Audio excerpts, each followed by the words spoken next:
Economics ఈ topic గురించి పరిశీలిద్దాం. ఎకనామిక్స్లో టాపిక్ ఏంటి అంటే పంపిణీ సిద్ధాంతం, థియరీ ఆఫ్ డిస్ట్రిబ్యూషన్ చెప్తాం.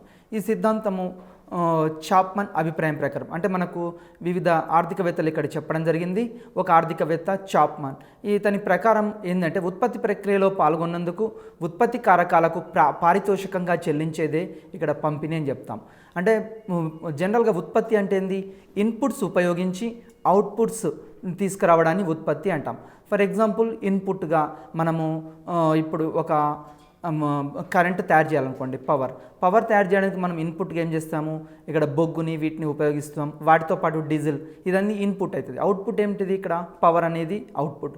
అంటే ఉత్పాదకాలను ఉపయోగించి ఉత్పత్తి ఏదైతే చేస్తున్నామో అంటే ఉత్పత్తికి ఉత్పాదకాలకు మధ్య సంబంధాన్ని ఉత్పత్తి ఫలం అంటాం. ఈ ఉత్పత్తి ఫలంలో పాల్గొన్న ఉత్పత్తి కారకాలు ఉంటాయి. ఉత్పత్తి కారకాలు మనకు 4 రకాలు. 1 భూమి, 2 శ్రమ, 3 మూలధనం, 4 వ్యవస్థాపన. ఆధునిక కాలంలో ప్రకారం ప్రస్తుతం మాత్రం 5వది కూడా చేర్చడం జరిగింది. దాన్ని సాంకేతిక పరిజ్ఞానం అంటాం, టెక్నాలజీ. ఈ ఉత్పత్తి కారకాలని ఉపయోగించి ఏం చేస్తాం, ఉత్పత్తి చేస్తాం. ఈ ఉత్పత్తి చేసిన ఈ ఉత్పత్తి కారకాలకి ప్రతిఫలంగా అంతో ఇంతో మనం చెల్లించాలి వాళ్ళకి. ఫర్ ఎగ్జాంపుల్ భూమికి అయితే బాటకం, శ్రమకైతే వేతనం, అదేవిధంగా మూలధనానికి వడ్డీ, వ్యవస్థాపనకు లాభం, ఈ విధంగా చెల్లిస్తుంటాం. అదేవిధంగా సాంకేతిక పరిజ్ఞానాన్ని తీసుకుంటే మనం సాంకేతిక పరిజ్ఞానానికి రాయల్టీ చెల్లిస్తుంటాం. అంటే ఇక్కడ పారితోషికంగా ఏదైతే చెల్లిస్తున్నామో ఈ పంపిణీ ఏ విధంగా జరుగుతుంది, ఈ ఉత్పత్తి కారకాల మధ్య పరిశీలించడాన్ని ఇక్కడ ఉత్పత్తి కారకాల ధర నిర్ణయ సిద్ధాంతం అంటాం. ఈ ఉత్పత్తి కారకాల ధర ఏ విధంగా నిర్ణయించబడుతుంది, ఫర్ ఎగ్జాంపుల్ భూమికి బాటకం ఏ విధంగా, శ్రమకు వేతనం ఏ విధంగా నిర్ణయించబడుతుంది, మూలధనానికి ఇంట్రెస్ట్ ఏ విధంగా నిర్ణయించబడుతుంది అన్నదానికి ఉత్పత్తి చేసినందువల్ల వచ్చిన ఈ ఆదాయాన్ని 4 ఉత్పత్తి కారకాలకు ప్రతిఫలంగా చెల్లించాలి. ఇంతకుముందే 4 ఉత్పత్తి కారకాలు చెప్పాం: భూమి, బాటకం, శ్రమ, వేతనం, అదేవిధంగా మూలధనం, వడ్డీ, వ్యవస్థాపన, లాభం. ఈ 4ంటి మధ్య ఆదాయం ఏ విధంగా పంపిణీ జరుగుతుందో పరిశీలించడం. భూమికి ఈ 4 ఉత్పత్తి కారకాలకు అంటే భూమికి బాటకం, శ్రమకు వేతనం, మూలధనానికి వడ్డీ, వ్యవస్థాపనకి లాభం, ఈ 4ంటి మధ్య పంపిణీ ఏ విధంగా జరుగుతుంది అనేది ఇక్కడ పరిశీలిస్తుంటాం. ఈ ప్రతిఫలాల పంపిణీ లేదా ఆదాయ పంపిణీని డిస్ట్రిబ్యూషన్ ఆఫ్ ఇన్కమ్ అంటాం. దీన్ని ఏమంటామంటే డిస్ట్రిబ్యూషన్ ఆఫ్ ఇన్కమ్ అంటాం. జాతీయ ఆదాయం యొక్క పంపిణీ 2 కోణాల్లో చూడవచ్చు. మనకు నేషనల్ ఇన్కంలో, జాతీయ ఆదాయంలో. జాతీయ ఆదాయం అంటే ఏంది, ఒక సంవత్సర కాలంలో ఒక దేశంలో ఉత్పత్తి చేయబడిన వస్తు సేవల మొత్తాన్ని ఇక్కడ ఏమంటామంటే అంతిమ వస్తు సేవల మొత్తాన్ని ఇక్కడ జాతీయ ఆదాయంగా పరిగణిస్తాం. ఈ జాతీయ ఆదాయం యొక్క పంపిణీ 2 కోణాల్లో పరిశీలిస్తాం నేషనల్ ఇన్కమ్ని. 1 వైయక్తిక పంపిణీ అంటే ఇండివిజువల్గా పంపిణీ చేయడం. 2వది విధులను అనుసరించి పంపిణీ. అంటే విధులను అనుసరించి అంటే ఇంతకుముందు చెప్పిన భూమి, శ్రమ, మూలధనం, వ్యవస్థాపన, ఈ 4 ఉత్పత్తి కారకాలు చేపట్టే విధుల ఆధారంగా కూడా పంపిణీ చేస్తాం. ఇక్కడ నేషనల్ ఇన్కంలో భాగంగా దీన్ని 2 కోణాల్లో చూస్తాం. 1 వైయక్తిక పంపిణీ, ఇండివిజువల్ డిస్ట్రిబ్యూషన్. 2వదేమో ఫంక్షనల్ డిస్ట్రిబ్యూషన్ అంటే పంపిణీ, ఇక్కడ విధుల ఆధారంగా పంపిణీ. ఒక దేశ ఆదాయం ఆ దేశంలోని వ్యక్తుల మధ్య ఏ విధంగా పంపిణీ చేయబడుతుందో దాన్ని ఇక్కడ వైయక్తిక పంపిణీ అంటాం. వైయక్తిక ఆదాయ పంపిణీ అంటే ఏంటంటే ఫర్ ఎగ్జాంపుల్ భారతదేశం ఉంది. భారతదేశంలో 123 కోట్ల జనాభా ఉంది. దీంట్లో పనిచేసే వాళ్ళని తీసుకుంటాం. ఈ పనిచేసే దాంట్లో ఈ ఉత్పత్తి కారకాల్లో పాల్గొన్న వీరికి ఈ దేశంలోని మొత్తం ఆదాయం ఏ విధంగా డిస్ట్రిబ్యూట్ అవుతుంది, ఈ విధంగా పరిశీలించడాన్ని వైయక్తిక ఆదాయం అంటాం. నెక్స్ట్ అదేవిధంగా వైయక్తిక పంపిణీ ఆదాయ పంపిణీలోని అసమానతల్ని, ఈ అసమానతలకు గల కారణాలని కూడా వివరిస్తుంది. వైయక్తిక పంపిణీ ఏం చేస్తుందంటే ఆదాయ పంపిణీలో ఇన్కమ్ డిస్ట్రిబ్యూషన్లో తేడాలు ఉంటాయి. ఫర్ ఎగ్జాంపుల్ ఇప్పుడు మనందరికీ తెలుసండి, జాతీయ ఆదాయాన్ని అనుసరించి మనం ఏం చేస్తున్నాం, 3 రంగాలుగా ఇక్కడ విభజిస్తాం. 1 అగ్రికల్చర్ సెక్టర్, 2వది ఇండస్ట్రియల్ సెక్టర్, 3వది సర్వీస్ సెక్టర్ అని చెప్తున్నాం. ఈ 3 సెక్టర్లలో అంటే అగ్రికల్చర్ సెక్టర్లో పనిచేసిన వాళ్ళకి ఆదాయం ఏ విధంగా ఉంటుంది, కొంచెం తక్కువ ఉంటుంది. అదేవిధంగా సర్వీస్ సెక్టర్లో పనిచేసే వాళ్ళకు ఆదాయం ఎక్కువగా ఉంటుంది. మరి ఈ విధంగా ఎందుకు ఈ ఆదాయంలో తేడాలు ఉన్నాయి, పంపిణీలో ఎందుకు తేడాలు ఉన్నాయి, వీటికి గల కారణాలు ఏంది, ఇవన్నీ ఎక్కడ పరిశీలిస్తాము అంటే వైయక్తిక పంపిణీలో ఇక్కడ పరిశీలించడం జరుగుతుంది. అదేవిధంగా ఉత్పత్తి కారకాలు నిర్వర్తించే విధుల్ని లేదా వాటి సేవలకు ఇచ్చే ప్రతిఫలాలు ఎలా నిర్ణయిస్తారు అనేది కూడా పరిశీలించడం జరుగుతుంది. ఒక్కొక్క ఉత్పత్తి కారకానికి ఏ విధంగా ఇస్తారు అంటే అవి చేసే విధి ఆధారంగా, అవి చేసే ఫంక్షన్ ఆధారంగా, అవి చేసే పని ఆధారంగా ఇక్కడ ఉత్పత్తి కారకాలకు ప్రతిఫలాలు చెల్లించడం జరుగుతుంది. రెండోది విధులను అనుసరించి జరిగే పంపిణీ. ఈ విధులను అనుసరించి జరిగే పంపిణీని మళ్ళీ తిరిగి మనం రెండు రకాలుగా విభజిస్తాం. ఒకటి సూక్ష్మ పంపిణీ, దీన్నే మైక్రో డిస్ట్రిబ్యూషన్ అంటాం. ఇది ఉత్పత్తి సాధనాల సాపేక్ష ధరల్ని తెలియజేస్తుంది. ఈ సూక్ష్మ పంపిణీ ఏం చేస్తుందంటే ఉత్పత్తి సాధనాల ధరలు ఏ విధంగా చెల్లించబడతాయి. ఫర్ ఎగ్జాంపుల్ భూమికి బాటకం ఏ విధంగా నిర్ణయించబడుతుంది, బాటకం తర్వాత ఈ బాటక సిద్ధాంతంలో ఉన్న రకాలు ఏంది, అంటే ఎందుకు ఈ విధంగా ఉత్పత్తి సాధనాల్లో తేడాలు ఉంటాయి. ఫర్ ఎగ్జాంపుల్ చూడండి, ఒక శ్రమ అనే ఒక ఉత్పత్తి కారకం తీసుకుందాం. ఇది శ్రమని ఇండియాలో తర్వాత అమెరికాలో ఈ విధంగా వివిధ దేశాల్లో వివిధ రకాలుగా ఇక్కడ వేతనాలు చెల్లించబడుతుంటాయి.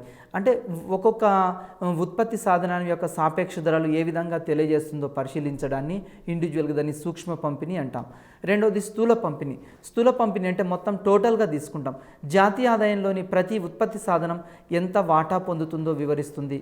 ఫర్ ఎగ్జాంపుల్ నేషనల్ ఇన్కమ్, మన జాతీయ ఆదాయం ఎంతో, ఎగ్జాంపుల్కి 10 కోట్లు అనుకుందాం. ఈ 10 కోట్లలో ఈ ఉత్పత్తి సాధనాలకి మరి భూమికి ఎంత వాటా, 2 కోట్ల, తర్వాత శ్రమకు ఒక 3 కోట్లు, ఈ విధంగా ఇక్కడ ఉత్పత్తి సాధనాలు 4 ఉత్పత్తి సాధనాలకి ఏ విధంగా డిస్ట్రిబ్యూట్ అవుతుంది ఇక్కడ చూసేదాన్ని స్థూల పంపిణీ అంటాం. ఓవరాల్గా చూస్తేనేమో స్థూల పంపిణీ, వైయక్తికంగా చూస్తే సూక్ష్మ పంపిణీ.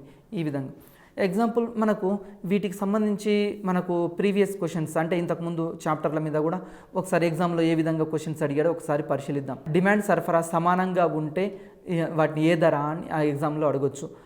ఇక్కడ ఒకటోది ఏంటంటే మార్కెట్ ధర, రెండోది టోకు ధర, మూడోది సమతౌల్య ధర, నాలుగోది చిల్లర ధర అని చెప్పాం. మరి ఇక్కడ డిమాండ్ సరఫరా సమానంగా ఉంటే దాన్ని ఏమంటామంటే సమతౌల్య ధర అంటాం. ఎందుకు అంటే ధరలు ఏ విధంగా నిర్ణయించబడతాయి, ఏ ఉత్పత్తి కారకాలకైనా సరే వస్తు సేవలకైనా ఏ విధంగా ధర నిర్ణయించబడుతుంది అంటే డిమాండ్ సప్లైలు ఎక్కడైతే సమానంగా అవుతుందో అక్కడ ధర నిర్ణయించబడుతుంది. దాన్నే సమతౌల్య ధర అంటాం. రెండోది చూద్దాం, ఇక్కడ కాఫీ ధర పెరిగితే టీకి డిమాండ్ అంటున్నారు. అంటే ఈ రెండు వస్తువులు ఏంది, కాఫీ టీ అనేది ఇక్కడ ప్రత్యామ్నాయ వస్తువులు. ప్రత్యామ్నాయ వస్తువుల్లో ఒక దాని ధర పెరిగితే రెండో దాని డిమాండ్ ఏమవుతుంది. ఫర్ ఎగ్జాంపుల్ కాఫీ ధర పెరిగితే టీకి డిమాండ్ 1 పెరుగును, 2 స్థిరంగా ఉండును, 3 తగ్గును, 4 ఏది కాదన్నాడు. అంటే ఇక్కడ ప్రత్యామ్నాయ వస్తువుల విషయంలో డిమాండ్ ఎట్లా ఉంటుంది అంటే పెరుగుతుంటుంది. అంటే కాఫీ ధర పెరిగితే ఆటోమేటిక్గా టీకి డిమాండ్ ఇక్కడ పెరుగుతుంది. ఆన్సర్ పెరుగును. మూడోది ఆదాయం పెరిగితే ఏమవుతుంది.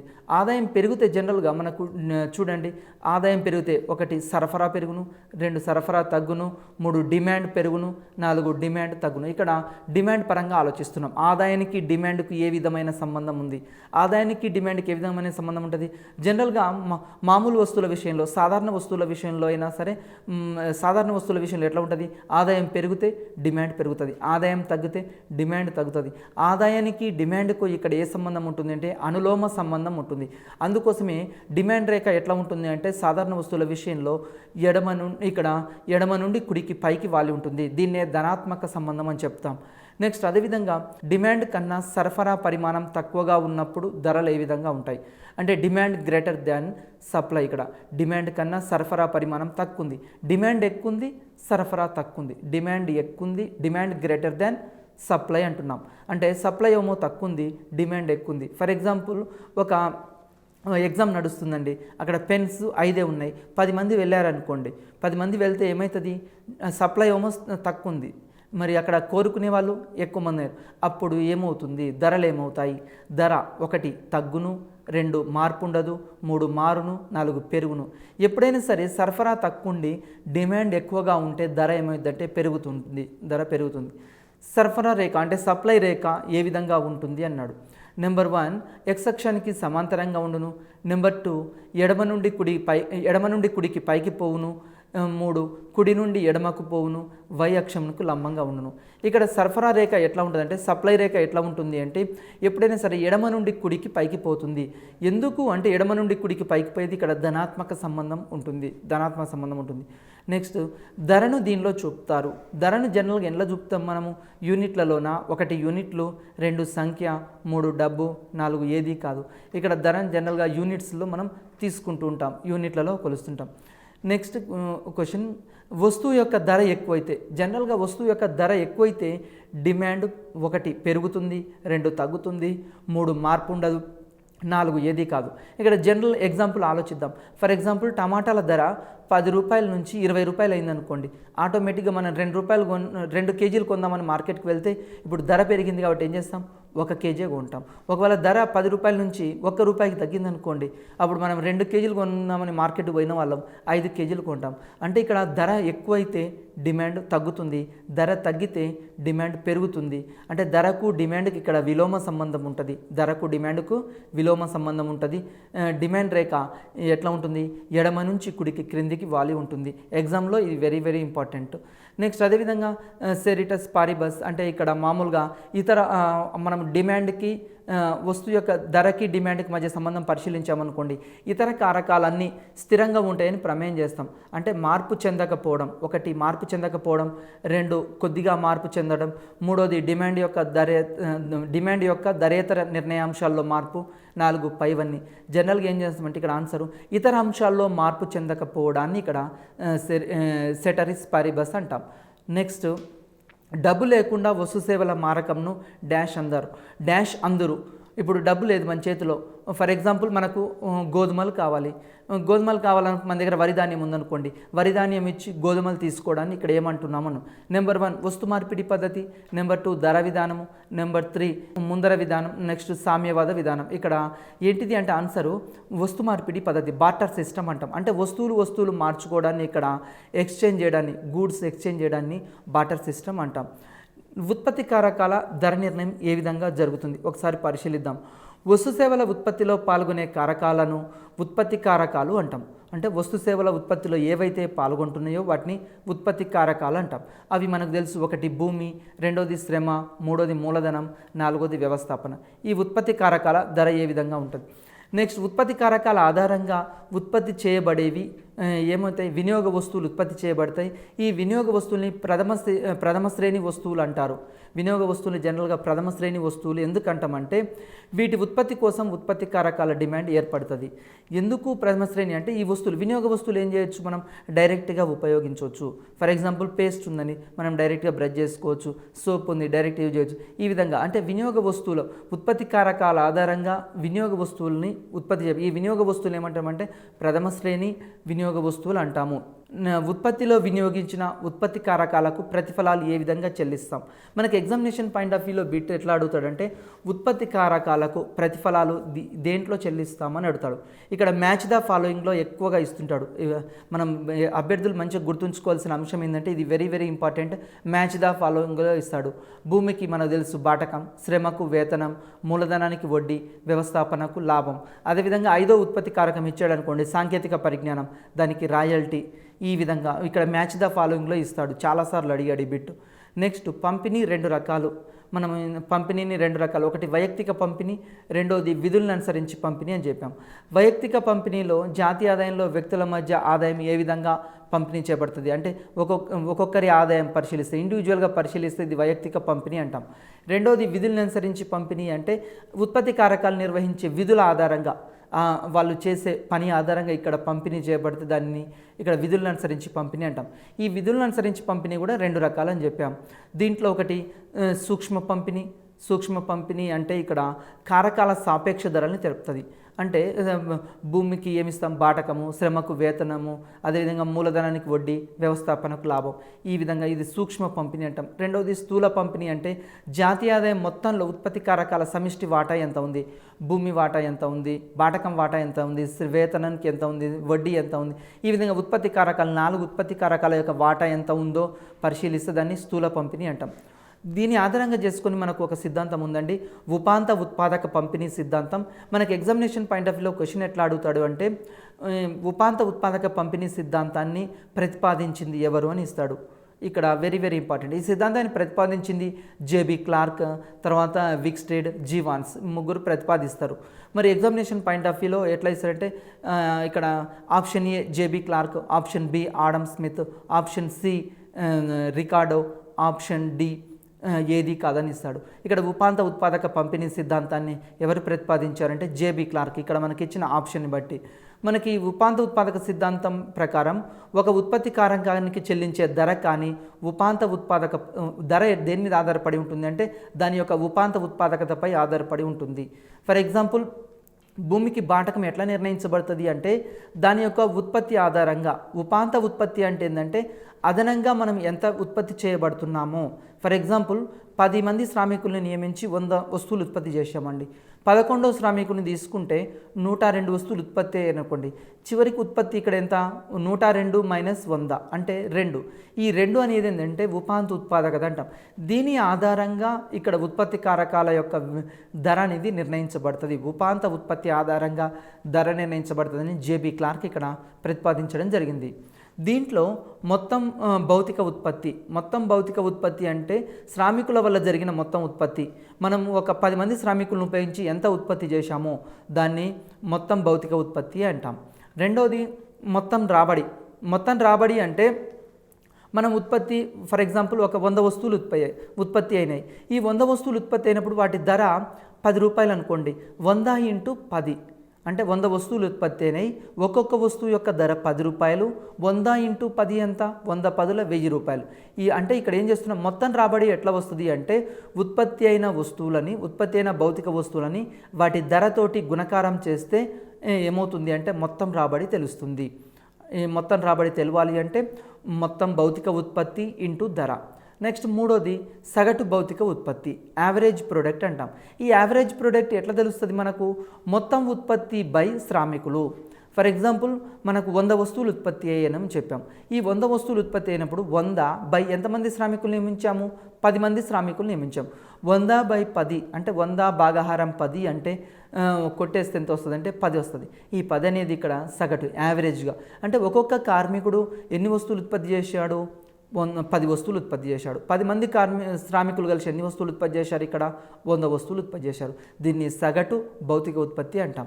నెక్స్ట్ అదేవిధంగా సగటు రాబడి ఎట్లా వస్తుందంటే మొత్తం రాబడి ఇంటూ శ్రామికుల సంఖ్య వేస్తే ఇక్కడ సగటు అనేది వస్తుంది. అదేవిధంగా ఉపాంత భౌతిక ఉత్పత్తి అంటే ఏంటంటే అదనపు శ్రామికుడిని నియమించినప్పుడు సగటు రాబడి ఎట్లా వస్తుందంటే మొత్తం రాబడి బై శ్రామికుల్ని ఇక్కడ వేస్తాం. అదేవిధంగా ఉపాంత భౌతిక ఉత్పత్తి ఎట్లా వస్తుందంటే అదనపు శ్రామికుల్ని నియమించడం ద్వారా. అంటే అదనపు శ్రామికుల్ని ఇక్కడ నియమిస్తే ఎంత ఉత్పత్తి చేయబడతారు? ఫర్ ఎగ్జాంపుల్ 10 మంది కలిసి 100 వస్తువులు తయారు చేశారు. 12 మంది కలిసి 15 తయారనుకో. 12వ శ్రామికుని నియమిస్తే అంటే 11, 12వ శ్రామికుని నియమిస్తే ఇక్కడ ఉత్పత్తి పెరుగుతుంది. ఈ అదనంగా పెరిగే ఉత్పత్తిని ఉపాంత భౌతిక ఉత్పత్తి అంటాం. రాబడి అంటే ఏంటంటే ఈ అదనంగా ఉత్పత్తి చేసిన ఈ శ్రామికులు అంటే 10వ శ్రామికుడి నుంచి 11వ శ్రామికుని నియమించడం వల్ల 100 వస్తువుల నుంచి 102 వస్తువులు ఉత్పత్తి అనుకోండి. అదనంగా 2 వస్తువులు ఉత్పత్తిని ఈ ఉత్పత్తి అయిన వస్తువులు ఇంటూ అక్కడ ధర 2 వస్తువులు ఇంటూ ఒక్కొక్క దాని ధర ఎంత? 10 రూపాయలు. 2 × 10 ఎంత? 20 రూపాయలు. ఈ 20 రూపాయలు అనేది ఉపాంత రాబడి అని చెప్తాం. ఇక్కడ ఉపాంత రాబడి ఈ విధంగా ఎగ్జాంపుల్స్ తీసుకుని మనం చెప్పొచ్చు. ఈ సిద్ధాంతం దేని మీద ఆధారపడి ఉందని ఎగ్జామ్లో కూడా అడగొచ్చు. ఎట్లా అడుగుతాడంటే ఉపాంత ఉత్పాదక పంపిణీ సిద్ధాంతం జేబీ క్లార్క్ ప్రతిపాదించాడు. అయితే ఇది దేని మీద ఆధారపడి ఉంది అంటాడు? ఏ సూత్రంపై ఆధారపడి ఉంది అంటాడు? ఏ సూత్రంపై ఆధారపడి ఉంది అంటే చరానుపాత సూత్రం, లా ఆఫ్ డిమినిషింగ్ యూటిలిటీ మీద ఆధారపడి ఉంది. ఈ చరానుపాత సూత్రం మీద ఈ ఉపాంత ఉత్పాదకత పంపిణీ సిద్ధాంతం అనేది ఆధారపడి ఉంది. ఇది సంపూర్ణ పోటీ మార్కెట్లో ఉపాంత ఉత్పత్తి విలువ దాని రాబడికి సమానంగా ఉంటుంది. సంపూర్ణ పోటీ మార్కెట్ అనుకోండి, మనకు మార్కెట్స్ యొక్క రకాలు చూడడం జరిగింది ఇంతకుముందు క్లాస్లో. ఈ సంపూర్ణ పోటీ మార్కెట్లో ఏమవుతుంది అంటే సంపూర్ణ పోటీ మార్కెట్లో ఉపాంత ఉత్పత్తి తర్వాత ఉపాంత రాబడి అన్నీ సమానంగా ఉంటాయి అక్కడ. అదేవిధంగా యావరేజ్ ప్రొడక్టు, ఉపాంత భౌతిక ఉత్పత్తి అన్నీ సమానంగా ఉంటాయి సంపూర్ణ పోటీ మార్కెట్లో. అది అందుకోసమే ఓఎక్స్ అక్షానికి సమాంతరంగా ఉంటుంది అని అక్కడ చెప్పాం. ధర రేఖ, రాబడి అన్నీ అట్లా ఎక్కడ ఉంటాయి? సంపూర్ణ పోటీ మార్కెట్లో అన్ని ఓఎక్స్ అక్షానికి రేఖ సమాంతరంగా ఉంటుంది. నెక్స్ట్ భౌతిక ఉపాంత ఉత్పత్తి ఈజ్ ఈక్వల్ టు ఉపాంత ఉత్పత్తి విలువ. ఇంతకుముందే చెప్పాం భౌతిక ఉపాంత ఉత్పత్తి ఈజ్ ఈక్వల్ టు ఉపాంత ఉత్పత్తి విలువ, దాని ఈజ్ ఈక్వల్ టు ఉపాంత ఉత్పత్తి రాబడి. ఇవి సంపూర్ణ పోటీ మార్కెట్లో అడుగుతాడు. ఎగ్జామినేషన్లో పాయింట్లు అడగొచ్చు. ఎట్లా అడగొచ్చు అంటే సంపూర్ణ పోటీ మార్కెట్లో ఉపాంత రాబడి వస్తువు ధర ఏ విధంగా ఉంటుంది?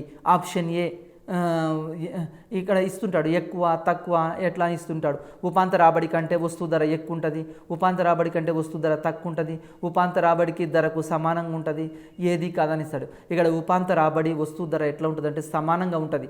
కానీ అదే అసంపూర్ణ పోటీ మార్కెట్లు తీసుకున్నాం అనుకోండి, అంటే ఏకస్వామ్యమైన ద్విధాధిపత్యమైన అలిగోపలి అయిన ఈ మార్కెట్లో ఉపాంత రాబడి సగటు రాబడి ధర కన్నా తక్కువగా ఉంటుంది. అక్కడ ఎట్లుంటుంది అంటే తక్కువగా ఉంటుంది.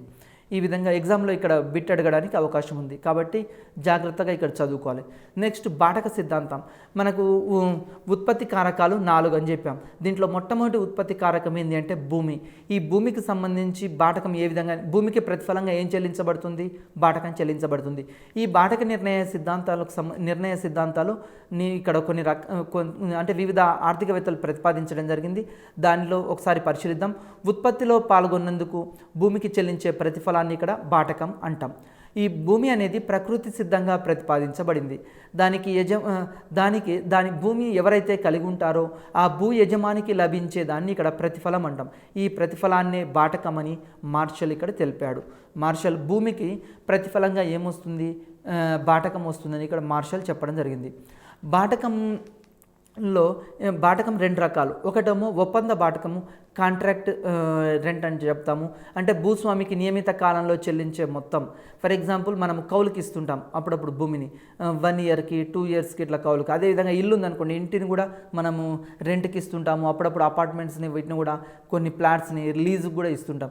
అంటే భూస్వామికి నియమిత కాలంలో చెల్లించే మొత్తాన్ని ఇక్కడ కాంట్రాక్ట్ చేసుకుంటాం, ముందే ఒప్పందం చేసుకుంటాం. దీన్నే ఒప్పంద బాటకం అంటాం. రెండవది నికర బాటకం. నికర బాటకం అంటే భూమికి ఉత్పత్తిలో రావాల్సిన ప్రతిఫలం. అంటే నికర బాటకం అంటే ఫర్ ఎగ్జాంపుల్ ఒక ఎకరం పొలంలో 40 బస్తాలు పండింది అనుకోండి. ఈ 40 బస్తాల్లో ఎంత యజమానికి ప్రతిఫలంగా ఇస్తాం? 10 బస్తాలు ఇస్తామా, 12 ఇస్తామా, 15 ఇస్తామా?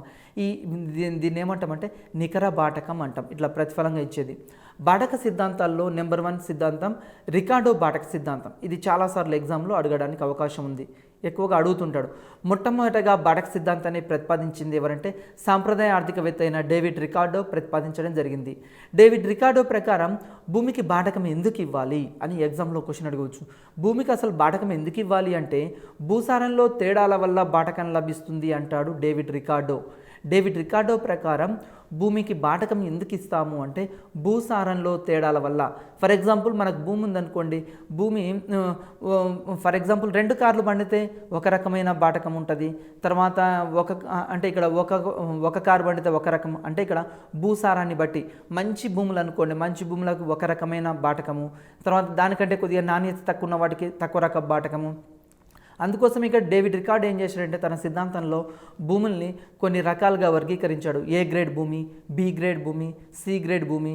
ఇతని ప్రకారం ఏ గ్రేడ్ భూమికి ఎక్కువ బాటకము, బి గ్రేడ్ భూమికి దానికంటే కొంచెం తక్కువ బాటకము, సి గ్రేడ్ భూమికి దానికంటే తక్కువ బాటకము, డి గ్రేడు, ఈ గ్రేడు, ఈ విధంగా భూముల్ని ఇక్కడ విభజించడం జరిగింది. మనం కూడా చూస్తుంటాం, పొలం అంటాము, తర్వాత బంజర్ నేల అంటుంటాము, తోట పంటలు అంటుంటాము. ఈ విధంగా మనం వర్గీకరిస్తాంగా, అంటే భూసారంలోని తేడాల వల్ల భూమికి బాటకం వస్తుంది. ఇది సాంప్రదాయ ఆర్థికవేత్త అయిన డేవిడ్ రికార్డో ఇక్కడ ప్రతిపాదించడం జరిగింది. భూమికి క్షీణ ప్రతిఫలాలు ఉంటాయని చెప్పాడు. అంటే ఫర్ ఎగ్జాంపుల్ మనం సాగు చేస్తూ పోతుంటే ఏమవుతున్నాయి, ఇయర్ దాన్ని ఒకే పంట వేసామనుకోండి, వరి ధాన్యం ఎప్పుడు వేస్తున్నాం, ఈ ఇయర్ వేస్తే 40 బస్తాలు పండింది, నెక్స్ట్ ఇయర్ వేస్తే 38, ఆ ఇయర్ వేస్తే 36. ఈ విధంగా భూమికి క్షీణ ప్రతిఫలాలను ఉంటాయి. బాటకం లేని భూమిని ఉపాంత భూమి అంటాడు డేవిడ్ రికార్డో. ఏ భూమికి అయితే ఇంతకుముందు మనం ఇక డేవిడ్ రికార్డో భూమిని వర్గీకరించాడు. ఏ గ్రేడ్ భూమి, బి గ్రేడ్ భూమి, సి గ్రేడ్ భూమి, డి గ్రేడ్ భూమి, ఈ గ్రేడ్ భూమి. ఈ గ్రేడ్ భూమి ఇక్కడ ఏముంది, దేనికైతే బాటకం లేదో దాన్ని ఉపాంత బాటకం అని ఇక్కడ తీసుకోవడం జరిగింది. రికార్డో ప్రకారం బాటకం కృషి ఫలితం కానీ మిగులుగా తెలిపెను. బాటకం జనరల్గా ఎట్లా వస్తుంది, కృషి ఫలితంగా వస్తుంది, కానీ ఇతను ఏమని చెప్పాడంటే మిగులుగా చెప్పడం జరిగింది డేవిడ్ రికార్డో. నెక్స్ట్ బాటక సిద్ధాంతం ఆధునిక బాటక సిద్ధాంతం. ఇంతకుముందు డేవిడ్ రికార్డోదేమో సాంప్రదాయ బాటక సిద్ధాంతం. ఎగ్జామ్లో క్వశ్చన్ అడగవచ్చు, సాంప్రదాయ బాటక సిద్ధాంతాన్ని ప్రతిపాదించింది ఎవరు? David Ricardo. అదేవిధంగా ఆధునిక బాటక సిద్ధాంతం. ఆధునిక బాటక సిద్ధాంతం ప్రకారం బాటక నిర్ణయం ఏ విధంగా జరుగుతుంది అంటే ఎట్లా బాటకం నిర్ణయించబడుతుందంటే డిమాండ్ సప్లైలో ఆధారంగా ఇక్కడ బాటకం నిర్ణయించబడుతుంది. ఎక్కడైతే సప్లై సమానంగా ఉంటుందో అక్కడ బాటకం నిర్ణయించబడుతుంది. ఇది ఆధునిక బాటక సిద్ధాంతం ప్రకారం. దీన్ని ఎవరు ప్రతిపాదించారని కూడా, ఎవరు అభివృద్ధి చేశారని కూడా అడగొచ్చు మనకి ఎగ్జామ్లో. జనరల్ ఈ ఆధునిక బాటక సిద్ధాంతాన్ని మార్షల్, జోన్ రాబిన్సన్, బౌల్డింగ్ మొదలైన వారు దీన్ని అభివృద్ధి చేయడం జరిగింది. ఈ ఆధునిక బాటక సిద్ధాంతాన్ని అభివృద్ధి చేసిన వాళ్ళు ఎగ్జామ్లో క్వశ్చన్స్ కూడా ఇక్కడ నుంచి అడగడానికి అవకాశం ఉంది. నెక్స్ట్ కృత్రిమ బాటకం, వెరీ వెరీ ఇంపార్టెంట్ అండి. ఇది చాలాసార్లు ఎగ్జామ్లో అడిగాడు. దీన్ని ఒక్కోసారి కృత్రిమ బాటకం అని తెలుగులో ఇవ్వకుండా అభ్యర్థులను కన్ఫ్యూజ్ చేయడం కోసం ఇంగ్లీష్లో ఇస్తుంటాడు, క్వాజీ రెంట్ అని ఇస్తాడు. ఈ క్వాజీ రెంట్ థియరీని ప్రతిపాదించింది ఎవరు అని అడగొచ్చు. ఈ క్వాజీ రెంట్ని ప్రతిపాదించింది మార్షల్. దీన్ని చాలాసార్లు అడిగాడు. కృత్రిమ బాటకాన్ని ప్రతిపాదించింది మార్షల్. మార్షల్ ప్రకారం స్వల్పకాలంలో మార్చుటకు వీలు కాని ఉత్పత్తి కారకాలు, కొన్ని ఉత్పత్తి కారకాలు ఎట్లా ఉంటాయంటే స్వల్పకాలంలో మార్చలేం, దాన్ని దీర్ఘకాలంలో అయితే మార్చడానికి అవకాశం ఉంటుంది. ఫర్ ఎగ్జాంపుల్ ట్రాక్టర్ ఉందండి, ట్రాక్టర్ని అప్పటికప్పుడు మనం కొనలేస్తామా? కొనలేం. అంటే ఇక్కడ ఏమవుతుంది, స్వల్పకాలంలో మార్చలేం కానీ దీర్ఘకాలంలో మార్చడానికి అవకాశం ఉంటుంది. అంటే స్వల్పకాలంలో మార్చడానికి వీల్లేని ఉత్పత్తి కారకాలు. అప్పుడు సడన్గా డిమాండ్ పెరిగిందనుకోండి, డిమాండ్ పెరగడం వల్ల ఆ ఉత్పత్తి కారకం యొక్క మిగుల్ని ఇక్కడ కృత్రిమ బాటకం అంటాడు మార్షల్. మార్షల్ ప్రకారం క్వాజీ రెంట్ అంటే ఏంటంటే, మనకు ఇక్కడ ఒక ఎగ్జాంపుల్ తీసుకుందామండి. ఫర్ ఎగ్జాంపుల్ ఇక్కడ ఒక జాతర జరుగుతుంది అనుకుందాం. జాతర జరిగేటప్పుడు అక్కడ టాయ్స్ ఉన్నాయి, బొమ్మలు ఉన్నాయి. బొమ్మలు ఒక 10 బొమ్మలు ఉన్నాయి. ఆ జాతరకు కొనేవాళ్ళు ఒకేసారి ఒక 50 మంది వచ్చారనుకోండి. ఆ 10 బొమ్మల ధర అంతకుముందు ఒక్కొక్కటి 10 రూపాయలు అమ్మే వ్యక్తి ఇప్పుడు ఏం చేస్తారంటే టాయ్స్ ధరని 10 రూపాయల నుంచి 100 రూపాయలు చేస్తాడు. 100 రూపాయలు చేసి దాన్ని ఎక్కువ అమ్ముకుంటాడు. అంటే స్వల్పకాలంలో వెంటనే అక్కడ ఆ టాయ్స్ సప్లై పెంచడానికి అవకాశం ఉందా? లేదు. ఒకేసారి షాప్కి 100 మంది వచ్చారు. మరి అక్కడ పెంచడానికి అవకాశం లేదు కాబట్టి ఆ విధంగా ఏర్పడ్డ బాటకాన్ని ఇక్కడ ఏమన్నామంటే కృత్రిమ బాటకం, క్వాజీ రెంట్ అంటాం. ఇది మార్షల్ ప్రతిపాదించడం జరిగింది. నెక్స్ట్ అదేవిధంగా బదిలీ సంపాదన. బదిలీ సంపాదన బాటకం అనేది బదిలీ సంపాదన మీద మిగులు అని శ్రీమతి జోన్ రాబిన్సన్, తర్వాత హోమ్, బౌల్డింగ్ మొదలైన వాళ్ళు ప్రతిపాదించారు. ఇక్కడ బాటకం ఈజ్ ఈక్వల్ టు ప్రస్తుత సంపాదన మైనస్ పూర్వపు సంపాదన. అంటే శ్రీమతి జోన్ రాబిన్సన్ ప్రకారం ఇక్కడ బదిలీ సంపాదన ప్రకారం బాటకం అంటే ఏంటంటే ప్రస్తుత సంపాదన మైనస్ పూర్వపు సంపాదన అంటాం. మనం జనరల్గా కూడా ప్రస్తుతం సంపాదించేది ఒక ఆదాయం ఉంటుంది, పూర్వం ఆల్రెడీ సంపాదించి పెట్టే బ్యాంక్ బ్యాలెన్స్లు, తర్వాత భూములు, ఫ్లాట్లు ఉంటాయి. అంటే ఈ రెండింటి నుంచి తీసేస్తే ఇక్కడ బాటకం వస్తుందని చెప్పడం జరిగింది. నెక్స్ట్ ఉత్పత్తి కారకం శ్రమ. ఈ శ్రమకు చెల్లించేది ఏంది? ప్రతిఫలము, వేతనం చెల్లిస్తాం. మరి వేతనాలు ఏ విధంగా నిర్ణయించబడతాయి? శ్రమ అనే ఉత్పత్తి కారకానికి ప్రతిఫలంగా చెల్లించేది వేతనం, ఈ వేతనం ఏ విధంగా నిర్ణయించబడుతుంది? దీనికి కూడా సిద్ధాంతాలు ఉన్నాయి. వేతనం ఏ విధంగా అంటే శ్రామికుని భౌతిక మానసిక శ్రమకు ఇచ్చే ప్రతిఫలాన్ని వేతనం అంటాం. వేతనం అంటే ఏంటి అంటే ఒక శ్రామికుడి యొక్క భౌతికంగా కష్టపడవచ్చు, శారీరకంగా, అదేవిధంగా మానసికంగా కూడా కష్టపడే వాళ్ళు ఉంటారు. మానసికంగా అంటే ఇప్పుడు కంప్యూటర్ సాఫ్ట్వేర్ ఇంజనీర్ ఉన్నారు మానసికంగా, టీచర్స్ ఉన్నారు మానసికంగా, డాక్టర్స్, లాయర్స్, ఈ విధంగా అంటే వీళ్ళు మానసికమైన శ్రమకి ఇచ్చే ప్రతిఫలాన్ని ఇక్కడ వేతనం అంటాం. వేతనంలోని రకాలు, ఒకటి ద్రవ్య వేతనం. శ్రామికుని నగదు లేదా ద్రవ్య రూపంలో చెల్లించేవి ద్రవ్య వేతనం అంటాం. అంటే ఒక శ్రామికుడు మన పొలంలో పనిచేయడానికి వచ్చాడండి, రోజు ఒక 300 రూపాయలు కూలి ఇస్తున్నాం అంటే ద్రవ్య రూపంలో ఇస్తే దాన్ని ఏమంటామంటే ద్రవ్య వేతనం అంటాం. రెండవది వాస్తవిక వేతనం. వాస్తవిక వేతనం అంటే ఏంటంటే ద్రవ్య వేతనానికి గల కొనుగోలు శక్తిని, పర్చేసింగ్ పవర్ని ఇక్కడ వాస్తవిక వేతనం అంటాం. వాస్తవిక వేతనం అంటే ఏంటంటే ఫర్ ఎగ్జాంపుల్ మనం కూలీకి వెళ్ళాము, 300 రూపాయలు వచ్చాయి. ఈ 300 రూపాయలతోటి ఏమేమి వస్తువులు కొనవచ్చు మార్కెట్లో, బియ్యం అతని కుటుంబానికి అవసరమయ్యేది బియ్యం ఒక 10 కేజీలు, ఆయిల్ ఒక 2 ప్యాకెట్స్, ఈ విధంగా పిల్లల ఫీజులు, ఇవన్నీ ఇక్కడ ఏమంటున్నాం? ఇక్కడ వాస్తవిక వేతనం అంటున్నాం. అంటే ద్రవ్య వేతనానికి గల కొనుగోలు శక్తిని వాస్తవిక వేతనం అని చెప్తాం. ఇక్కడ వేతనం 2 రకాలు, ఒకటి ద్రవ్య వేతనము, రెండవది వాస్తవిక వేతనం. వాస్తవిక వేతనాన్ని మరి నిర్ణయించే అంశాలు ఏంది? ఈ రియల్ వేజ్ని నిర్ణయించే అంశాలు ఏందని ఎగ్జామ్లో క్వశ్చన్ అడుగుతాడు. ఎగ్జామ్లో 3 ఆప్షన్స్ ఏమో రియల్ వేజ్కి సంబంధించి ఉంటాయి, 4వదేమో రియల్ వేజ్కి సంబంధించి ఉండదు. ఫర్ ఎగ్జాంపుల్ వాస్తవిక వేతనాన్ని నిర్ణయించే అంశాలు ఏంటంటే ఒకటి ద్రవ్యం యొక్క కొనుగోలు శక్తి, రెండోది ధరల స్థాయి, అంటే ద్రవ్యం యొక్క కొనుగోలు శక్తి కూడా ఇక్కడ వాస్తవిక వేతనాన్ని నిర్ణయిస్తుంది. ఫర్ ఎగ్జాంపుల్ మనకు 300 రూపాయలు కూలి వచ్చిందని, డైలీ వేజ్ వచ్చిందండి, ఇది సరిపోవట్లేదు అనుకోండి, వెంటనే శ్రామికులు ఏం చేస్తారు, సరిపోవట్లేదు మాకు వేతనాలు పెంచాలి అని ఇక్కడ ఫైట్ చేయడం జరుగుతుంది, సమ్మె చేయడం జరుగుతుంది. అంటే ద్రవ్య వేతనం, వాస్తవిక వేతనంని నిర్ణయించే అంశం ఏంటి అంటే ద్రవ్యం యొక్క కొనుగోలు శక్తి, అంటే వస్తువుల ధరలు. అంటే మనకు రోజు ఇచ్చే వేతనము మార్కెట్లో కొనుక్కోవడానికి, వస్తువులు కొనుక్కోవడానికి మన వేతనం సమానంగా ఉండాలి. ఫర్ ఎగ్జాంపుల్ నెలకు ఒక 10,000 రూపాయలు వచ్చినాయి అనుకోండి, ఈ 10,000 రూపాయలతోటి మన కుటుంబం గడిస్తే ఓకే, జీవనం గడవలేదనుకోండి, వెంటనే శ్రామికులు ఏం చేస్తారు, వేతనాలు పెంచాలి అని ఇక్కడ చేస్తారు. అంటే ద్రవ్య వేతనాన్ని, వాస్తవిక వేతనాన్ని నిర్ణయించే అంశం ఏంటంటే కొనుగోలు శక్తి. రెండవది ధరల స్థాయి. ధరల స్థాయి కూడా వాస్తవిక వేతనాన్ని నిర్ణయిస్తుంది. ఫర్ ఎగ్జాంపుల్ 10 సంవత్సరాల క్రితము 10,000 రూపాయలు వస్తే కుటుంబానికి సరిపోయేది, కానీ ఈరోజు ఏమైంది, 20,000 రూపాయలు మినిమం ఉంటేనే కుటుంబం ఇక్కడ సరిపోయే స్థితిలో ఉంది. దానికి గల ప్రధాన కారణం ఏంది, ధరలు పెరుగుతున్నాయి. అప్పుడు పాల ధర లీటర్కి 2 రూపాయలు అనుకోండి, ఇప్పుడు పాల ధర 50 రూపాయలు అయింది. అంటే ఇక్కడ వస్తువుల యొక్క ధరలు పెరుగుతున్నాయి కదా, ఈ ధరల స్థాయి కూడా దేన్ని నిర్ణయిస్తుంది అంటే వాస్తవిక వేతనాన్ని నిర్ణయిస్తుంది. మూడోది ఉద్యోగ స్థిరత్వం. ఉద్యోగ స్థిరత్వం కూడా ఇక్కడ వాస్తవిక వేతనాన్ని నిర్ణయిస్తుంది. ఫర్ ఎగ్జాంపుల్ పర్మనెంట్ ఉద్యోగం అనుకోండి, ఆటోమేటిక్గా వాస్తవిక వేతనం అది నిర్ణయించబడుతుంది. అదే ఒకవేళ టెంపరీ కాంట్రాక్ట్ అనుకోండి, ఆటోమేటిక్గా ఏమవుతుందంటే ఈ ఉద్యోగ స్థిరత్వం కూడా వాస్తవిక వేతనంపై ఆధారపడి ఉంటుంది. ఇది కూడా ఉద్యోగ భద్రత. నెక్స్ట్ నాలుగోది ఉద్యోగ స్వభావం. ఈ ఉద్యోగ స్వభావం కూడా వాస్తవిక వేతనాన్ని నిర్ణయించడం జరుగుతుంది, వాళ్ళు చేసే పని ఆధారంగా. ఫర్ ఎగ్జాంపుల్ అగ్రికల్చర్ సెక్టర్లో పనిచేస్తున్నాడా, సర్వీస్ సెక్టర్లో పనిచేస్తున్నాడా, ఇండస్ట్రియల్ సెక్టర్లో పనిచేస్తున్నాడు. నెక్స్ట్ ఐదోది పని గంటలు. పని గంటల ఆధారంగా కూడా వాస్తవిక వేతనం ఉంటుంది. రోజుకి 8 అవర్స్ పనిచేస్తున్నాడా, 6 అవర్స్ పనిచేస్తున్నాడా, 10 అవర్సా, 12 అవర్సా, ఇక్కడ పని గంటల మీద కూడా వాస్తవిక వేతనం ఆధారపడి ఉంటుంది. నెక్స్ట్ అదేవిధంగా అదనపు సంపాదన. అంటే ఈ మామూలుగా అతను పనిచేయడమే కాకుండా అతడు భూమిని, అతనికి ఏమైనా భూమి ఉందనుకోండి దాన్ని రెంట్కి ఇవ్వచ్చు, ఇల్లు ఉంటే దాన్ని రెంట్కి ఇవ్వచ్చు. ఈ విధంగా అదనపు సంపాదన, మూలధనం ఉంటే వడ్డీకి ఇవ్వచ్చు. ఈ విధంగా అదనపు సంపాదన కూడా వాస్తవిక వేతనాన్ని నిర్ణయించడం జరుగుతుంది. తర్వాత భవిష్యత్తు అవకాశాలు. భవిష్యత్తులో ఉండే అవకాశాలు కూడా ఇక్కడ దీన్ని నిర్ణయిస్తాయి. అదేవిధంగా సాంఘిక హోదా, ప్రమోషన్లు. మనకు సొసైటీలో హోదా కోసం ఏం చేస్తున్నావు, ఒక డిగ్నిటీ, హోదా కోసం కూడా వాస్తవిక వేతనం అనేది ఇక్కడ నిర్ణయించబడుతుంది. నెక్స్ట్ అదేవిధంగా ఆ వృత్తిలో, ఆ ప్రొఫెషన్లో ఉండే ప్రమోషన్ల ఆధారంగా కూడా ఇక్కడ వాస్తవిక వేతనం అనేది నిర్ణయించబడుతుంది. త్వరగా ప్రమోషన్స్ వచ్చాయి అనుకోండి, ఆటోమేటిక్గా వాస్తవిక వేతనం పట్టించుకోరు. ఒకవేళ ప్రమోషన్స్ రావట్లేమనుకోండి, వాస్తవిక వేతనం ఎక్కువ ఉండాలి అని ఇక్కడ ఫైట్ చేయడం జరుగుతుంది. నెక్స్ట్ వేతన సిద్ధాంతాలు. ఎగ్జామినేషన్ పాయింట్ ఆఫ్ వ్యూలో ఇది ఇంపార్టెంట్. వేతన సిద్ధాంతాల్లో వెరీ వెరీ ఇంపార్టెంట్. మొట్టమొదటిది వేతనావశిష్ట యోగ్యతా సిద్ధాంతం. ఈ వేతనావశిష్ట యోగ్యతా సిద్ధాంతాన్ని ప్రతిపాదించింది ఎవరు అని ఎగ్జామ్లో క్వశ్చన్ అడగవచ్చు. దీన్ని ప్రతిపాదించింది వాకర్ అనే ఆర్థికవేత్త దీన్ని ప్రతిపాదిస్తాడు. ఇతని ప్రకారం ఉత్పత్తి కారకాలకు చెల్లించగా మిగిలినవే వేతనాలు అని అంటాడు. అంటే మిగిలిన 4 ఉత్పత్తి కారకాలు ఉన్నాయి మనకు. మొత్తం ఉత్పత్తి కారకాలు భూమి, శ్రమ, మూలధనం, వ్యవస్థాపన అన్నాం.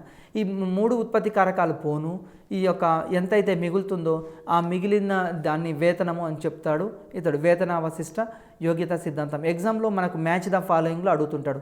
రెండో సిద్ధాంతం ఏంటంటే వేతన నిధి సిద్ధాంతం. దీన్ని వేజ్ ఫండ్ థియరీ అంటాం. ఎగ్జామినేషన్లో మ్యాచ్ ద ఫాలోయింగ్లో ఇస్తాడు. ఏమని ఇస్తాడు అంటే ఇంతకుముందు చెప్పిన సిద్ధాంతం వేతనావశిష్ట యోగ్యతా సిద్ధాంతాన్ని ప్రతిపాదించింది ఎవరు, వాకర్. అదేవిధంగా రెండోది వేతన నిధి సిద్ధాంతాన్ని, వేజ్ ఫండ్ థియరీని ప్రతిపాదించింది ఎవరు అని చాలాసార్లు ఎగ్జామ్లో అడిగాడు. జేఎస్ మిల్ అనే ఆర్థికవేత్త ఈ వేతన నిధి సిద్ధాంతాన్ని ప్రతిపాదించడం జరిగింది.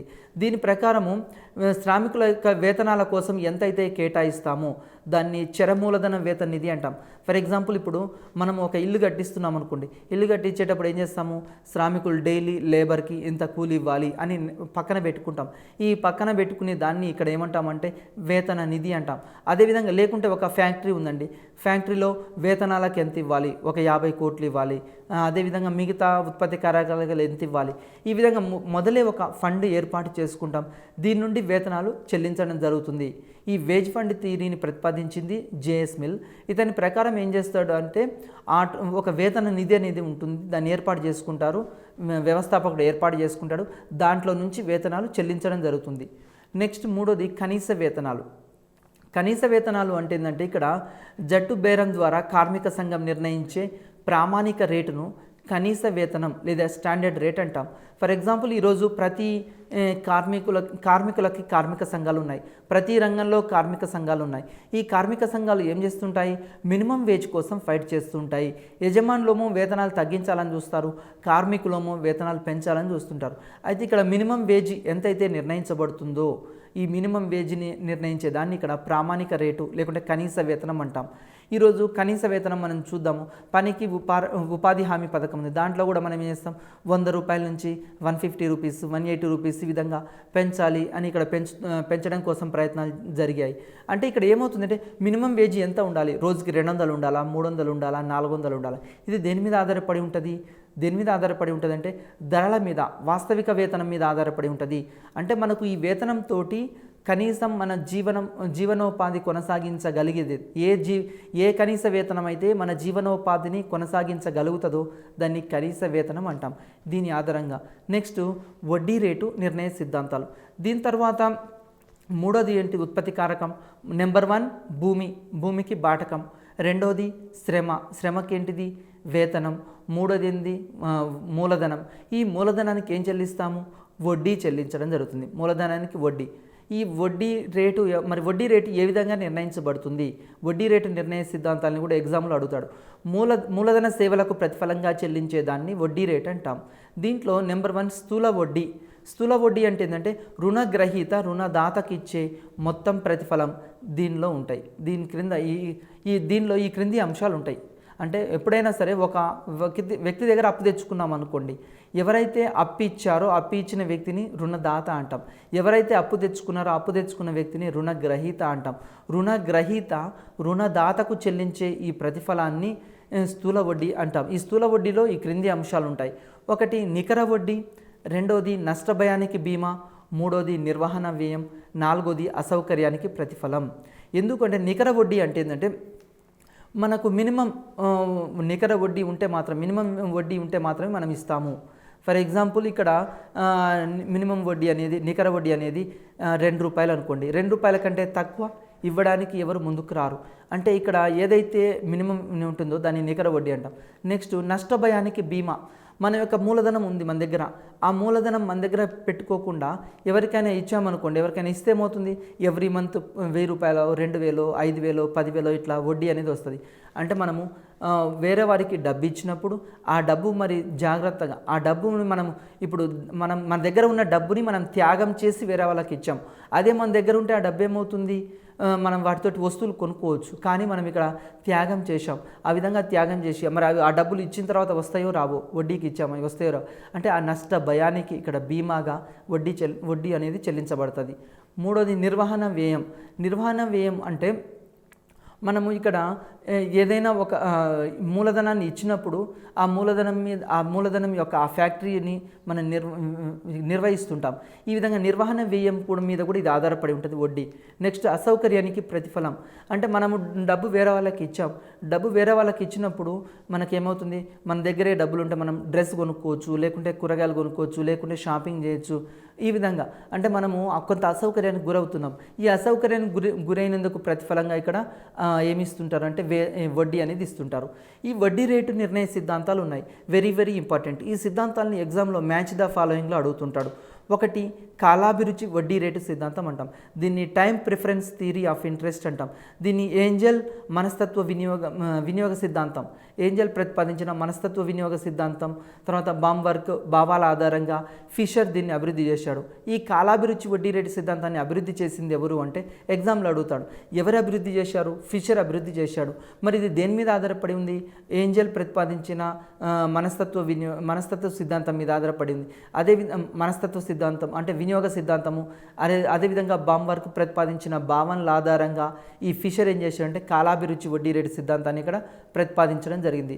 దీని ప్రకారం ఏమవుతుందంటే కోరికల సాంద్రతను బట్టి, వ్యక్తుల వర్తమాన భవిష్యత్ అభిరుచుల్ని బట్టి వడ్డీ రేటు నిర్ణయించబడుతుంది. వడ్డీ రేటు ఎట్లా నిర్ణయించబడుతుంది అంటే మన యొక్క కోరికల సాంద్రతను బట్టి వడ్డీ రేటు నిర్ణయించబడుతుంది.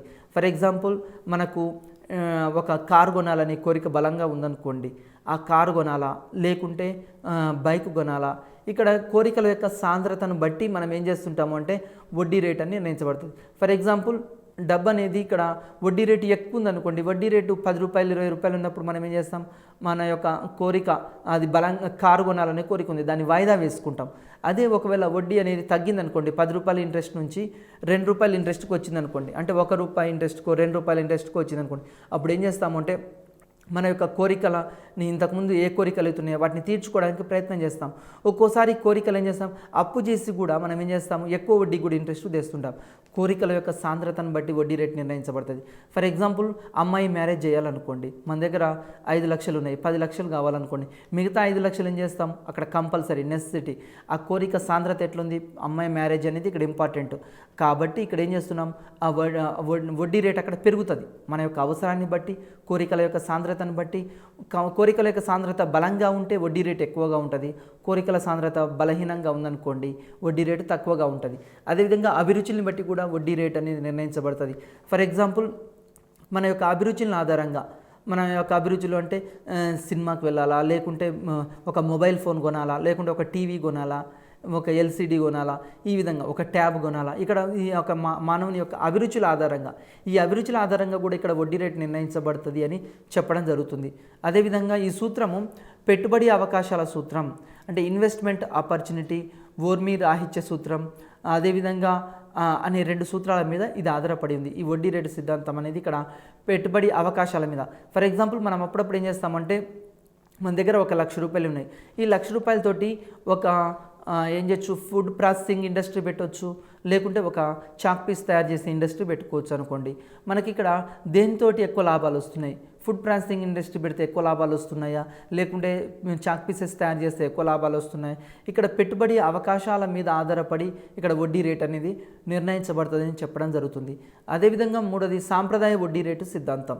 ఈ వెరీ ఇంపార్టెంట్ అండి. సాంప్రదాయ వడ్డీ రేటు సిద్ధాంతం ప్రకారం వడ్డీ రేటు ఏ విధంగా నిర్ణయించబడుతుంది? దీని ప్రకారం వడ్డీ రేటు ఎట్లా నిర్ణయించబడిందంటే, మూలధనం యొక్క డిమాండ్, మూలధనం యొక్క సప్లై ఎక్కడైతే సమానంగా ఉంటుందో అక్కడ వడ్డీ రేటు నిర్ణయించబడుతుంది. సాంప్రదాయ వడ్డీ రేటు సిద్ధాంతం ప్రకారం మూలధనం యొక్క డిమాండ్, సప్లైలు ఎక్కడైతే సమానం అవుతాయో అక్కడ వడ్డీ రేటు నిర్ణయించబడుతుంది అని చెప్తాడు. మూలధనం యొక్క డిమాండ్ రేఖ ఎట్లా ఉంటుంది, ఎడమ నుంచి కుడి క్రిందికి వాళ్ళు, మూలధనం యొక్క సప్లై రేఖ కుడి నుంచి ఎడమకు పైకి వాళ్ళు ఉంటుంది. ఈ 2 రేఖలు ఎక్కడైతే ఖండించుకుంటాయో అక్కడ సమతౌల్య వడ్డీ రేటు నిర్ణయించబడుతుంది. ఇది సాంప్రదాయ ఆర్థికవేత్తల ప్రకారం. నెక్స్ట్ అదేవిధంగా నిరీక్షణ వడ్డీ రేటు సిద్ధాంతం. నిరీక్షణ వడ్డీ రేటు సిద్ధాంతము కూడా ఇంపార్టెంట్. దీన్ని ఎవరు ప్రతిపాదించారని ఎగ్జామ్లో చాలాసార్లు అడిగాడు. నాసు సీనియర్ అనే ఆర్థికవేత్త దీన్ని ప్రతిపాదించడం జరిగింది. మ్యాచ్ ద ఫాలోయింగ్లో ఇస్తాడు. మ్యాచ్ ద ఫాలోయింగ్లో ఎట్లా ఇస్తాడు అంటే, ఇంతకుముందే చెప్పడం జరిగింది, సాంప్రదాయ వడ్డీ రేటు, కాలాభిరుచి వడ్డీ రేటు సిద్ధాంతాన్ని ప్రతిపాదించింది ఎవరు, లేకుంటే నిరీక్షణ వడ్డీ సిద్ధాంతాన్ని ప్రతిపాదించింది ఎవరు? ఇక్కడ నిరీక్షణ వడ్డీ రేటు సిద్ధాంతం ఎవరు? నాసు సీనియర్. ఈ విధంగా మనకు మ్యాచ్ ద ఫాలోయింగ్లో ఇవ్వడం జరుగుతుంది. నిరీక్షణకి ఇచ్చే ప్రతిఫలమే వడ్డీ రేట్ అంట. ఫర్ ఎగ్జాంపుల్, ఇక్కడ నిరీక్షణ అంటే మన దగ్గర ₹10,000 ఉన్నాయి. ఈ ₹10,000 ఒక సంవత్సరానికి వడ్డీకి ఇచ్చామనుకోండి, అంటే మన దగ్గర 10,000 తోటి మనం ఒక టీవీ కొనుక్కోవచ్చు, లేకుంటే ఏదైనా ఒక ఐటెం కొనుక్కోవచ్చు. కానీ మనం ఏం చేస్తున్నాం, మన యొక్క కోరికల్ని వాయిదా వేసుకొని వేరే వ్యక్తికి మనం ఇచ్చాం, వడ్డీకి ఇచ్చాం. అంటే ఒక సంవత్సరానికి 2 సంవత్సరాలకు ఇక్కడ వడ్డీకి ఇస్తున్నాం, లేకుంటే 6 నెలలు. అంటే ఎంతకాలం అయితే వెయిట్ చేస్తున్నామో, నిరీక్షిస్తున్నామో, ఈ నిరీక్షణకు ప్రతిఫలంగా ఇచ్చేదాన్ని వడ్డీ అంటాడు నాసు సీనియర్ అనే ఆర్థికవేత్త. నెక్స్ట్ రుణాత్మక నిధులు సప్లైలోని అంశాలు, రుణాత్మక నిధులు డిమాండ్లోని అంశాలు. మనకు రుణాత్మక నిధులు సప్లైలోని ఏ అంశాలు ఉన్నాయి ఒకసారి పరిశీలిద్దాం. రుణాత్మక నిధుల సప్లై సిద్ధాంతము. రుణాత్మక నిధుల సప్లైలో ఏమేమి వస్తాయంటే, పొదుపు వస్తుంది. నెంబర్ 1 పొదుపు. అంటే మనము ఫర్ ఎగ్జాంపుల్ ₹10,000 ఆదాయం వచ్చింది, ₹8,000 ఖర్చు పెట్టామనుకోండి. ₹10,000 ఆదాయం వచ్చింది, 8,000 కన్జంప్షన్ చేశాము, 2,000 మిగిలాయి. ఈ 2,000ని ఇక్కడ పొదుపు అంటాం.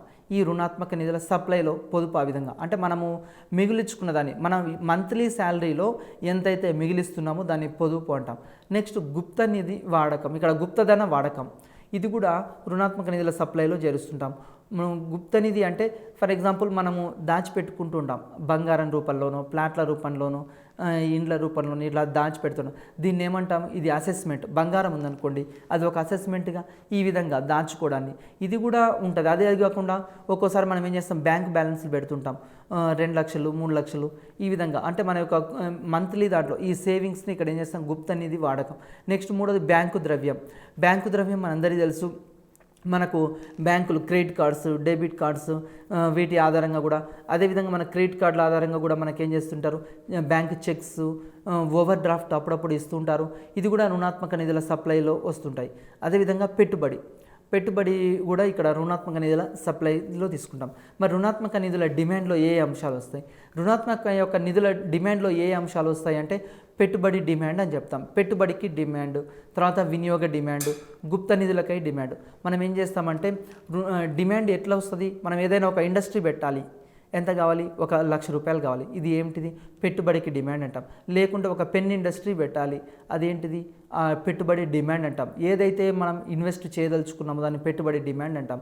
వినియోగ డిమాండ్, అప్పుడప్పుడు మనం వస్తువులు కొనుక్కోవడానికి కూడా ఏం చేస్తుంటాం, డబ్బు కోరుకుంటుంటాం. ఫర్ ఎగ్జాంపుల్ మనం ఒక మొబైల్ ఫోన్ కొనుక్కోవాలి, ఈ మొబైల్ ఫోన్ కొనుక్కోవాలి అన్నప్పుడు ఏం చేస్తాము, అక్కడ వినియోగ డిమాండ్ అంటాం దాన్ని. అదేవిధంగా గుప్త నిధుల వాడకం, గుప్త నిధుల కై డిమాండ్, ఇక్కడ గుప్త నిధులకై కూడా అప్పుడప్పుడు డిమాండ్ చేస్తూ ఉంటాం. ఇవన్నీ రుణాత్మక నిధుల సప్లై, రుణాత్మక నిధుల యొక్క డిమాండ్, ఈ రెండు అంశాల ఆధారంగా ఏం నిర్ణయించబడుతుంది అంటే వడ్డీ రేటు నిర్ణయించబడుతుంది. మనకు రుణాత్మక నిధుల సప్లై, రుణాత్మక నిధుల యొక్క డిమాండ్ ఎక్కడైతే సమానంగా ఉంటుందో అక్కడ వడ్డీ రేటు నిర్ణయించబడుతుంది. నెక్స్ట్ కీన్స్ ద్రవ్యత్వాభిరుచి వడ్డీ రేటు సిద్ధాంతం. ఇది చాలాసార్లు ఎగ్జామ్లో అడిగాడు. ద్రవ్యత్వాభిరుచి వడ్డీ రేటు సిద్ధాంతాన్ని ప్రతిపాదించింది ఎవరు అని అడుగుతాడు. ద్రవ్యత్వాభిరుచి వడ్డీ రేటు సిద్ధాంతాన్ని ప్రతిపాదించింది ఎవరు అంటే ఇక్కడ కీన్స్ ద్రవ్యత్వాభిరుచి వడ్డీ రేటు సిద్ధాంతాన్ని ప్రతిపాదించడం జరిగింది. అదే మరి ఇతని కీన్స్ ప్రకారం వడ్డీ రేటు ఏ విధంగా నిర్ణయించబడుతుంది, ద్రవ్య డిమాండ్, ద్రవ్య సప్లైలు కలిసి వడ్డీ రేటుని నిర్ణయించబడతాయి. కీన్స్ ప్రకారం వడ్డీ రేటు ఎట్లా నిర్ణయించబడుతుంది అంటే ద్రవ్యం యొక్క డిమాండ్, ద్రవ్యం యొక్క సప్లై ఎక్కడైతే సమానంగా ఉంటుందో అక్కడ వడ్డీ రేటు నిర్ణయించబడుతుంది అంటాడు కీన్స్. వెరీ వెరీ ఇంపార్టెంట్ అండి. మరి ద్రవ్యాన్ని మనం ఎందుకు డిమాండ్ చేస్తాము, కీన్స్ ఏం చెప్తాడంటే ద్రవ్యాన్ని ఎందుకు డిమాండ్ చేస్తాడంటే కారణాలు చెప్తాడు. ఎగ్జామ్లో క్వశ్చన్స్ అడుగుతాడు, ఈ క్రిందిది కీన్స్ ప్రకారం ద్రవ్య డిమాండ్కు కారణము అని అడుగుతాడు. ఒకటి చూద్దాం. దైనందిన వ్యవహారాల కోసం మనం దైనందిన వ్యవహారాలు ఆదాయంపై ఆధారపడతాం. ఫర్ ఎగ్జాంపుల్ మనం డైలీ మనం ఏం చేస్తుంటాము, కూరగాయలు కొనుక్కోవాలి, ఆయిల్ కొనుక్కోవాలి, తర్వాత డైలీ మనం వివిధ రకాల షాపింగ్లు చేస్తుంటాం. అంటే నిత్య జీవితంలో మనం బస్సులో వెళ్తుంటాం, బస్కి వెళ్తాం, బస్ ఫేర్ ఎంత చెల్లించాలి, ఈ విధంగా. అంటే నిత్య జీవితంలో దైనందిన వ్యవహారాలను దేని మీద ఆధారపడి ఉంటాయంటే ఆదాయంపై ఆధారపడి ఉంటాయి. ఫర్ ఎగ్జాంపుల్ ఆదాయము మనకు నెలకొకసారి వచ్చింది అనుకోండి, ఆదాయం మనకు వచ్చే ఆదాయాన్ని ఏం చేస్తాం, కొంచెం పొదుపుగా వాడతాం. రోజు ఆదాయం వచ్చిందనుకోండి, మనం ఏం చేస్తాం, ఎక్కువ ఖర్చు పెడుతుంటాం. 6 నెలలకు ఆదాయం వచ్చిందనుకోండి, కొంచెం తక్కువ ఖర్చు పెడుతున్నాం. అంటే దైనందిన వ్యవహారాల కోసం కూడా ఇక్కడ మనము ద్రవ్యాన్ని డిమాండ్ చేస్తామంటాడు కీన్స్. రెండోది ముందు జాగ్రత్తల కోసం కూడా మనం ద్రవ్యాన్ని డిమాండ్ చేస్తాం. ద్రవ్యాన్ని ఎందుకు డిమాండ్ చేస్తాము, ఫర్ ఎగ్జాంపుల్ అనుకోకుండా మనకు కొన్ని ఖర్చులు రావచ్చు, హాస్పిటల్కి పోవడానికైనా, లేకుంటే మెడికల్ పర్పస్లో అయినా కావచ్చు, లేకుంటే అనుకోకుండా మనము ఏదైనా ఒకటి వస్తువులు కొనుక్కోవాలనే కోరిక రావచ్చు. అంటే ముందు జాగ్రత్తల కోసము, లేకుంటే భవిష్యత్తులో బిడ్డ మ్యారేజ్ చేయాలి, పాప మ్యారేజ్ చేయాలి, లేకుంటే ఒక ఇల్లు కొనాలి, ప్లాట్ కొనాలి, ఈ విధంగా ముందు జాగ్రత్తల కోసం మనం ఏం చేస్తుంటామంటే ద్రవ్యాన్ని డిమాండ్ చేస్తుంటాం.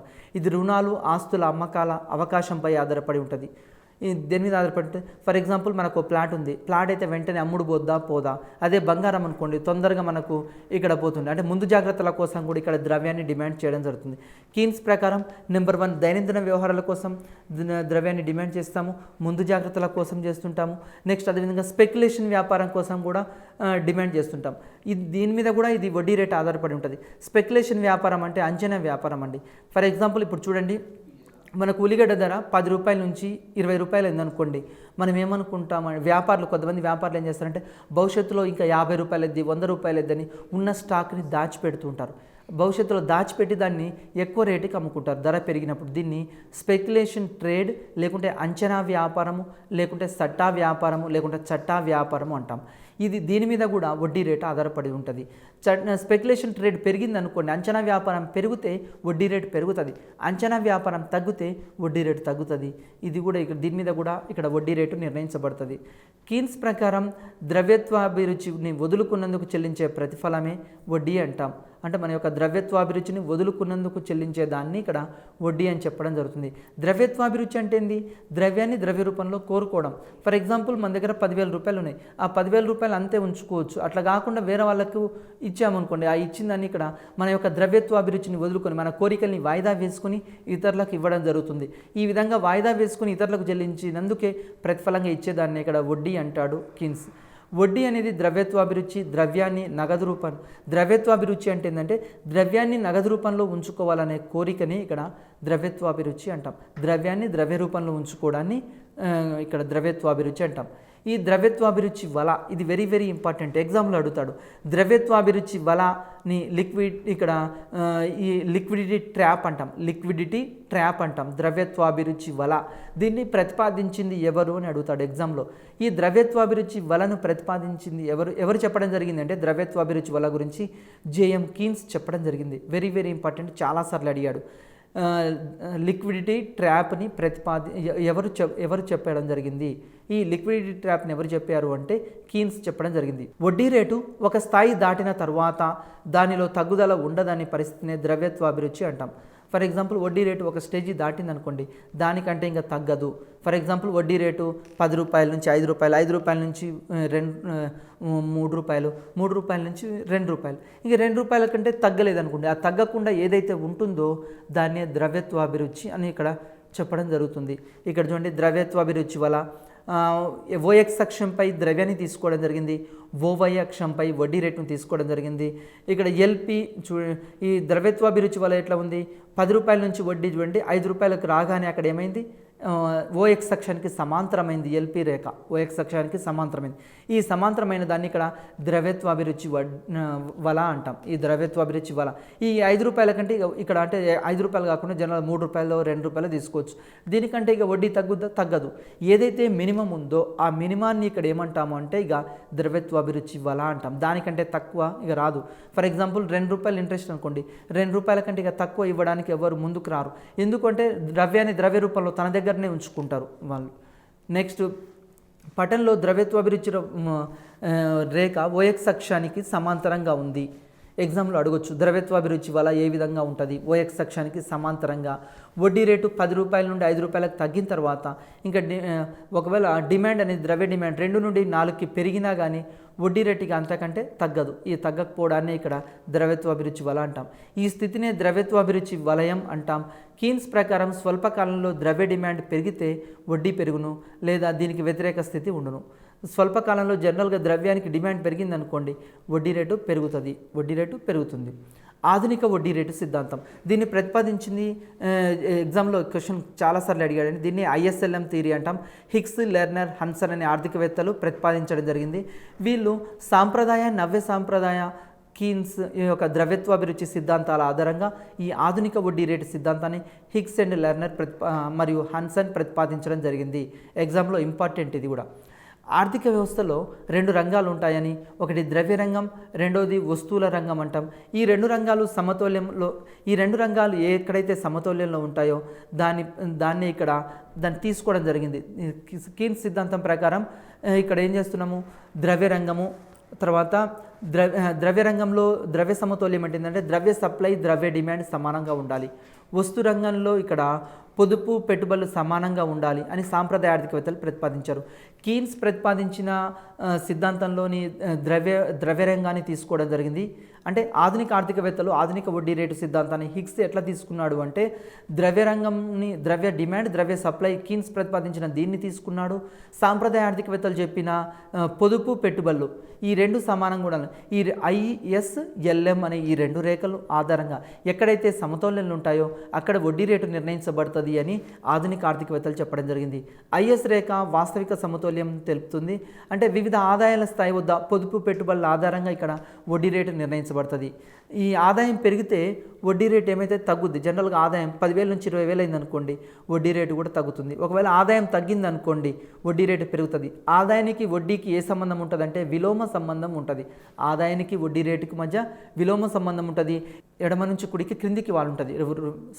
ఎడమ నుంచి కుడికి క్రిందికి వాలు ఉంటుంది. ఎట్లా అంటే విలోమ సంబంధం ఉంటుంది అని చెప్తున్నాం. ఆదాయం పెరిగితే వడ్డీ రేటు తగ్గుతుంది, ఆదాయం తగ్గితే వడ్డీ రేటు పెరుగుతుంది. ఈ ఆదాయానికి వడ్డీకి మధ్య విలోమ సంబంధం ఉంటుంది. ఇది ఎడమ నుంచి కుడికి క్రిందికి వాలి ఉంటుంది. దీన్నే రుణాత్మక సంబంధం అంటాం. ఇక్కడ చూడండి, ఎడమ నుంచి కుడికి క్రిందికి వాలి ఉంది. నెక్స్ట్ ఎల్ఎం రేఖ. ఇది ద్రవ్య మార్కెట్లో ద్రవ్య సమతుల్యాన్ని చెప్తుంది. అంటే వివిధ ఆదాయ స్థాయిల వద్ద ద్రవ్య డిమాండ్, ద్రవ్య సప్లైలు ఏ విధంగా వడ్డీ రేటుని నిర్ణయించబడతాయి ఇక్కడ చెప్పడం జరుగుతుంది. ఎల్ఎం రేఖ. ద్రవ్య మార్కెట్లో ఆదాయం పెరిగితే ద్రవ్య డిమాండ్ పెరుగుతుంది. తర్వాత ద్రవ్య డిమాండ్ పెరిగితే వడ్డీ రేటు కూడా పెరుగుతుంది. ఒకవేళ ద్రవ్య డిమాండ్ తగ్గింది అనుకోండి, వడ్డీ రేటు తగ్గుతుంది. అంటే ద్రవ్యం యొక్క డిమాండ్ ఆధారంగా ఇక్కడ నిర్ణయించబడుతుంది అని చెప్పి. ఆదాయానికి వడ్డీకి ఇక్కడ అనులోమ సంబంధం ఉంటుంది, ధనాత్మకంగా ఉంటుంది. ఎల్ఎం రేఖ ఎట్లా ఉంటుంది అంటే ఎడమ నుంచి కుడికి పైకి పోతూ ఉంటుంది. ఈ ఐఎస్ ఎల్ఎం రేఖలు ఎక్కడైతే ఖండించుకుంటాయో అక్కడే వడ్డీ రేటు నిర్ణయించబడుతుంది అని చెప్పడం జరిగింది. ఇక్కడ వడ్డీ రేటు నిర్ణయించబడుతుంది అని చెప్పడం జరిగింది. అదేవిధంగా ఇంకొకటి లాభ సిద్ధాంతం. దీని తర్వాత లాభం ఎట్లా వస్తుంది మనకు? లాభము అంటే మనము దేనికి ప్రతిఫలంగా ఇస్తాము? వ్యవస్థాపనకు ప్రతిఫలంగా లాభం ఇవ్వడం జరుగుతుంది. ఈ వ్యవస్థాపనకు ప్రతిఫలంగా ఇక్కడ లాభం ఇవ్వడం జరుగుతుంది. ఈ లాభ సిద్ధాంతాల్లో కూడా వ్యవస్థాపకుడు పొందే ప్రతిఫలాన్ని లాభాలు అంటారు. స్థూల లాభం అంటే మొత్తం ఉత్పత్తి కారకాలకు వచ్చేవి. దీంట్లో సొంత ఉత్పత్తి కారకాలకు మనకి కొన్ని సొంతం ఉంటాయి, దాన్ని అదేవిధంగా ఉత్పత్తి సాధనాల తరుగుదల ఉంటుంది, అదేవిధంగా అసాధారణ లాభాలు ఉంటాయి.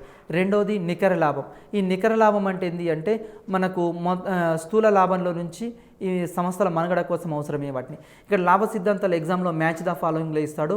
ఒకటి లాభచలన సిద్ధాంతాన్ని ప్రతిపాదించింది ఎవరంటే జేబీ క్లార్క్. దీనికి కారణం ఆర్థిక వ్యవస్థలోని మార్పులు. రెండోది నష్టభయ సిద్ధాంతం, దీన్ని హాలే ప్రతిపాదించడం జరిగింది.